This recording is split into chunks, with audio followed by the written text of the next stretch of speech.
Hello friend, आज हम लोग पढ़ेंगे थेल्स प्रमेय।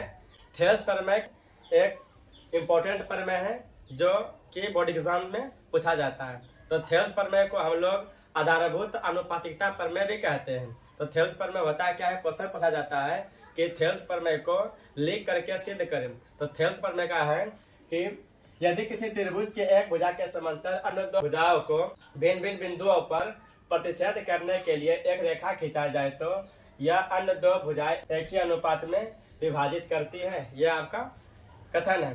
तो इसका मतलब देखिए क्या लिखा हुआ है कि यदि किसी त्रिभुज की एक भुजा, चलिए एक त्रिभुज बनाते हैं। ये एक त्रिभुज है, नाम दे दिए ए बी सी। पहला भुजा इसको मान लेते हैं। तो क्या लिखा हुआ है कि एक भुजा के समांतर, इसके समांतर हम एक रेखा खींचेंगे। इस बिंदु का नाम दे दिए डी ई।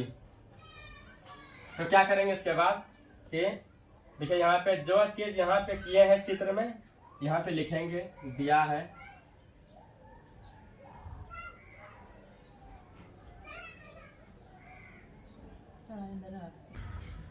देखो क्वेश्चन में क्या दिया गया था कि कोई एक त्रिभुज है और एक भुजा के समांतर एक रेखा खींचना है और दो भुजाओं पर क्या आना चाहिए कि वो प्रतिच्छेद करना चाहिए। तो यहाँ पे देखिए क्या लिखा हुआ है कि यहाँ दिया हुआ है कथन में कि एक त्रिभुज है, त्रिभुज नाम दे दिया एबीसी। तो यहाँ लिखे त्रिभुज एबीसी में बीसी के समांतर एक रेखा क्या खींचे है, डीई खींचे है, जो कि ए बी जो भुजा है ना, ए बी को बिंदु डी और ए सी को बिंदु ई पर क्या करती है, प्रतिच्छेद करती है। यह कथन में दिया गया है। तो इसमें सिद्ध क्या करना है,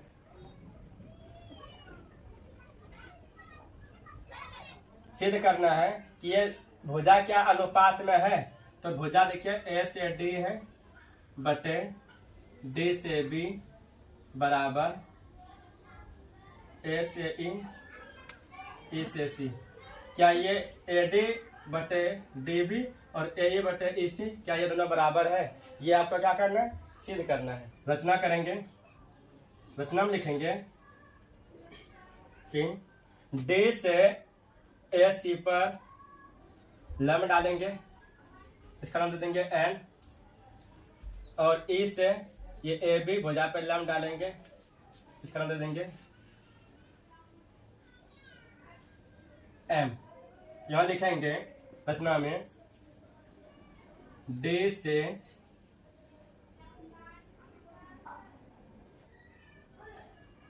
एसी भुजा पर डी एन तथा ए से ए बी भुजा पर ए बी भुजा पर ई एम लंब डाला। और क्या करेंगे, बी को ए से और सी को डी से मिलाएंगे, यहाँ लिखेंगे और बी को ई से तथा सी को डी से मिलाया।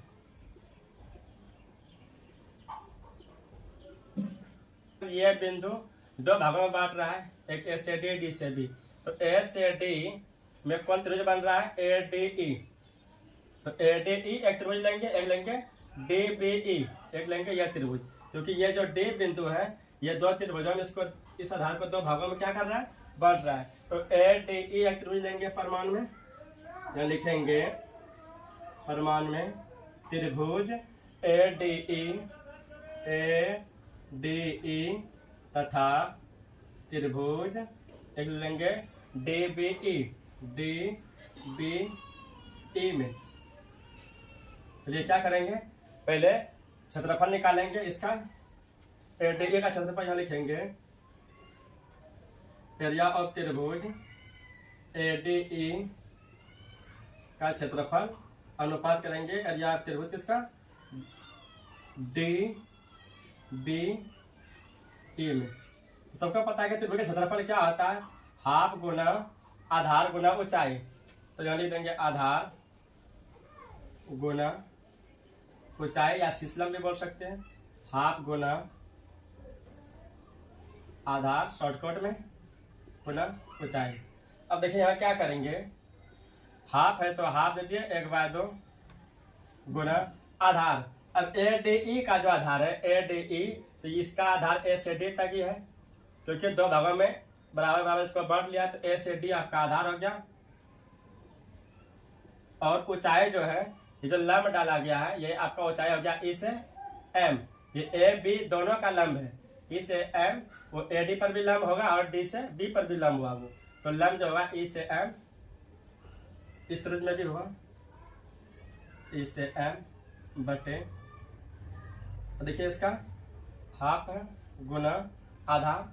अब इस त्रिभुज में देखते हैं, इस त्रिभुज में आधार आपका क्या हो गया, डी से बी हो गया, डी से बी लिखेंगे गुना ऊंचाई। अब ये जो ऊंचाई डला गया है वो ए से बी का डला गया है, तो ये जो हुआ इस पे भी हुआ लंब, ये ई से एम, ऊंचाई डिवाइड कर देंगे ई से एम। अब देखते हैं, ये कट गए, ये भी कट गए, बचा क्या, लिखेंगे एरिया ऑफ त्रिभुज ए डी ई का क्षेत्रफल बटे एरिया ऑफ त्रिभुज डी बी ई का क्षेत्रफल। इसमें देखिए क्या बचा, ए से डी बटे डी से बी, इसका समीकरण क्या मान लेना है, 1 मान लेना है। अब देखिए अब आगे क्या है, इसी प्रकार अब ये जो आपका आधार ए से सी है, अब इसको क्या कर रहा है, बिंदु ई क्या कर रहा है, 2 भागों में इसको बांट रहा है। यहाँ क्या करेंगे, इसमें 2 त्रिभुज बनाएंगे जो इस प्रकार होगा ए ई डी। एक ये त्रिभुज आपका हो गया, इसका नाम ए डी ई भी रख सकते हैं, एक त्रिभुज आपका ये वाला बन गया, इसे सी डी ई भी दे सकते हैं। अब इस 2 त्रिभुज में जाते हैं, देखते हैं अगेन त्रिभुज किसमें जाना है, ए डी ई, क्योंकि ए से सी में ये ई बिंदु क्या कर रहा है, अलग उसको कर रहा है, बराबर भागों में बांट रहा है, तो उससे त्रिभुज क्या बन जाता है आपका ए डी ई। लिखेंगे ए डी ई तथा त्रिभुज, एक यह त्रिभुज बन जाता है, इसका नाम दे सकते हैं हम लोग सी ई डी या सी डी ई।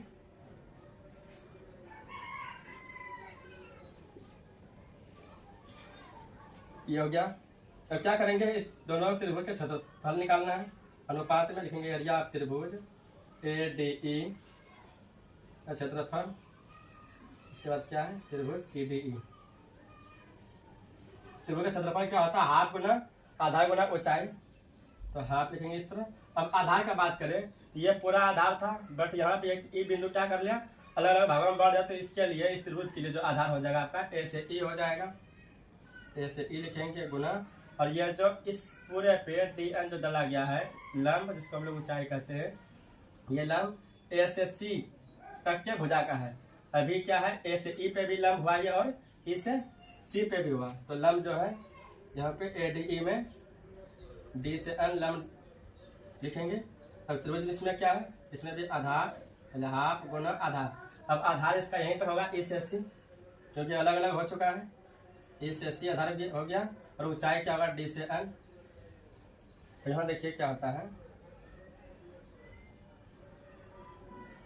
क्या बच गया, एरिया ऑफ त्रिभुज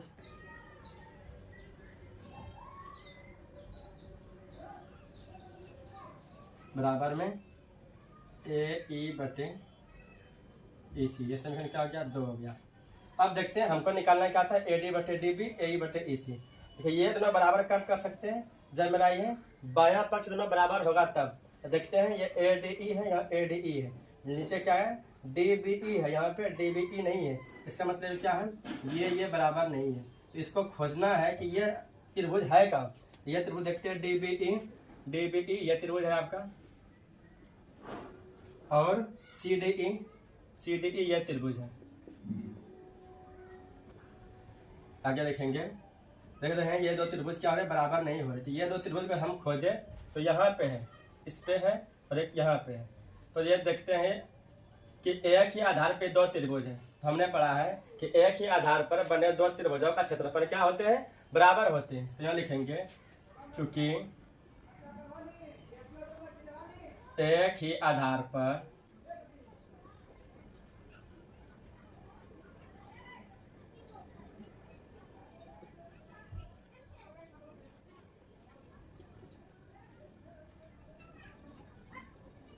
क्या लिखें यहाँ पे कि चूंकि एक ही आधार पर बने दो त्रिभुजों का क्षेत्रफल क्या होते हैं, बराबर होते हैं। इसका मतलब ये हो गया, ये आपका आधार हो गया डी से ही, और इसी पे क्या बन रहा है, एक त्रिभुज ये बन रहा है, और इसी पे इस आधार पे एक त्रिभुज आपका ये बन रहा है। एरिया ऑफ त्रिभुज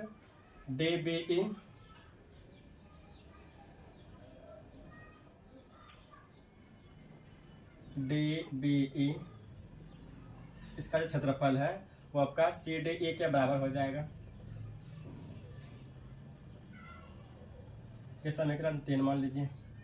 अब देखते हैं ये बराबर नहीं हो रही थी, तो समीकरण 2 पे समीकरण 3 का मान रखेंगे, बराबर हो जाएगा। यहाँ लिखेंगे समीकरण 2 में समीकरण 3 का रखने पर, तो समीकरण 2 के क्या है, यहाँ देखिए ADE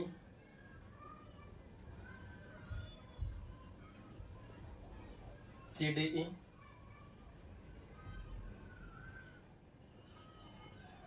AE बटे EC।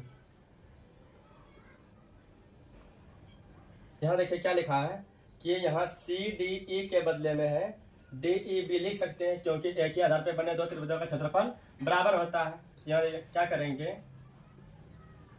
ऊपर में जो है वही लिख दीजिए।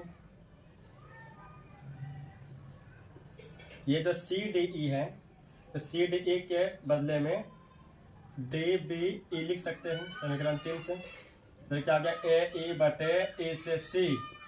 इस समीकरण क्या मान लीजिए, 4 मान लीजिए। तो बायां पक्ष क्या है, दोनों का बराबर है, तो दायां पक्ष भी बराबर होगा। यहाँ लिखेंगे समीकरण 1 और समीकरण 4 से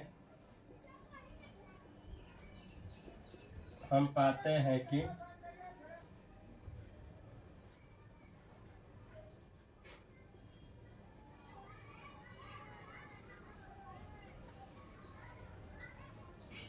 ये सिद्ध करना था।